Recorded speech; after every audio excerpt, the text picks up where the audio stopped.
আসসালামু আলাইকুম, welcome back to my channel. আজকে শেয়ার করব ময়দা এবং ডিম দিয়ে খুব সহজেই শিরায় ভিজানো তুলতুলে পিঠার রেসিপি তৈরি করব। এই পিঠা দেখতে যেমন অনেক সুন্দর, খেতেও অনেক টেস্টি।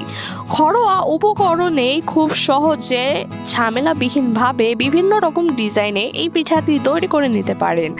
পিঠা রসে ভিজানোর পর একদমই তুলতুলে হবে এবং মুখে দেওয়ার মাত্রই মিলে যাবে। পিঠার ডো তৈরির জন্য প্যানে 1.5 কাপ পানি দিয়ে দিলাম। এবার 1/3 কাপ পরিমাণ নারকেল বাটা এবং টেস্ট অনুযায়ী লবণ অ্যাড করে নিলাম। তারপর 1 চা চামচ ঘি মিশিয়ে দিলাম। ঘি দেওয়ার কারণে পিঠা থেকে খুব সুন্দর একটা স্মেল আসবে। সব উপকরণগুলো নেড়েচেড়ে মিশিয়ে নিলাম। পানি ফুটে আসলে এতে 1.5 কাপ ময়দা দিয়ে দিলাম। চাইলে কেউ চালের গুঁড়াও দিতে পারেন।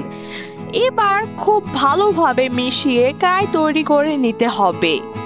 এরপর কাইটাকে খুব ভালোভাবে মধ্যে ডো তৈরি করে নিতে হবে। এই কাজটি গরম থাকাকালীনই করতে হবে। এখন একটি ডিম ভেঙে নিচ্ছি। ডিমটা ফেটিয়ে নিয়ে অর্ধেকটা পরিমাণ ডিম ডোয়ের মধ্যে দিতে হবে। বাকিটা যদি প্রয়োজন হয় তাহলে আস্তে আস্তে দিব। হাতের সাহায্যে খুব ভালোভাবে মথে নিতে হবে। ডিমটা ডোয়ের সাথে খুব ভালোভাবে মিশিয়ে নিতে হবে যেন সফট একটা ডো হয়। ডোটি খুব ভালোভাবে মথে নেওয়ার পর 1 চা চামচ পরিমাণ ঘি দিয়ে আবারও কিছুক্ষণ মথে নিলাম। এখন ডো থেকে ছোট ছোট লেচি কেটে নিলাম। আপনারা এখনো যারা ভিডিওটি দেখছেন কিন্তু একটি লাইক করে দেননি, তারা প্লিজ একটি লাইক করে দিবেন। পিঠাগুলো আমি কিভাবে তৈরি করে নিচ্ছি আপনারা একটু লক্ষ্য করলেই বুঝতে পারবেন। আমি অল্প একটু ডো নিয়ে একটি স্টেইনারের সাহায্যে পিঠার ডিজাইনটি করে নিচ্ছি। দেখুন এরকম একটি খাস কাটা ডিজাইন উঠেছে। আমি আরও একটি ডিজাইন তৈরি করে দেখাচ্ছি। ডিজাইনটি তৈরি করে নেওয়া একদমই ইজি এবং দেখতে অনেক সুন্দর। এইভাবে আমি সবগুলো পিঠা তৈরি করে নিচ্ছি।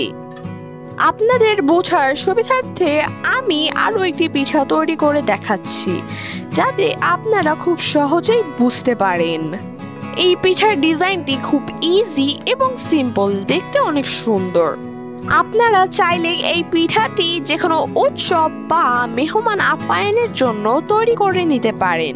আমি এভাবে সবগুলো পিঠা তৈরি করে নিলাম।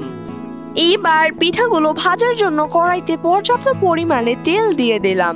তেল মাঝারি গরম হলে এতে পিঠাগুলো ছেড়ে দিতে হবে। খুব বেশি গরম তেলে পিঠাগুলো দিলে পিঠার উপরে রং চলে আসবে কিন্তু ভিতরে কাঁচা থেকে যাবে। এইভাবে মিডিয়াম আঁচে একটু সময় নিয়ে পিঠাগুলো ভেজে নিতে হবে।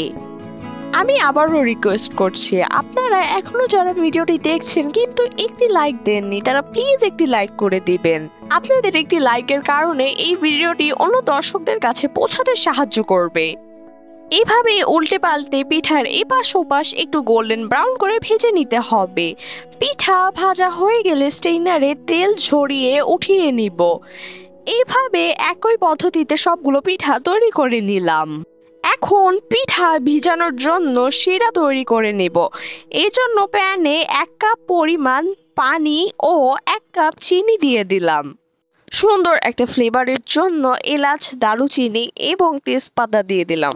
সবগুলো উপকরণ মিশিয়ে নিলাম। এখন 3 থেকে 4 মিনিট এইভাবে ফুটিয়ে নিব। শিরাটা খুব বেশি গাঢ় করার দরকার নেই।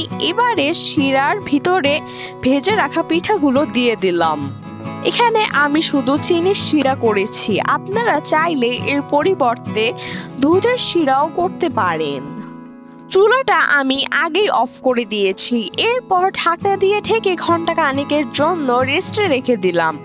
1 ঘন্টা পর ঢাকনা তুলে দেখাচ্ছি। দেখুন পুরাটা শিরার রস পিঠার ভিতরে ঢুকে গেছে।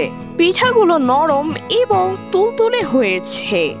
এবার একটি সার্ভিং ডিশে ঢেলে দেখাচ্ছি যে পিঠাগুলো কতটা লোভনীয় হয়েছে। পিঠাগুলো খেতে কিন্তু অনেক মজাদার। ঘরে থাকা সামান্য উপকরণে কিন্তু পিঠাগুলো তৈরি করা যায়। চাইলে রেসিপি ফলো করে আপনারাও এভাবে বাসায় তৈরি করতে পারেন। ভিডিওটি কেমন লেগেছে কমেন্টের মাধ্যমে জানাতে পারেন। ভিডিওটি ভালো লাগলে অবশ্যই একটি লাইক করতে ভুলবেন না এবং ফ্রেন্ডস ও ফ্যামিলির সাথে বেশি বেশি শেয়ার করবেন। আর এখনও যারা আমার চ্যানেলটি সাবস্ক্রাইব করেননি তারা প্লিজ সাবস্ক্রাইব করে নেবেন। আল্লাহ হাফেজ।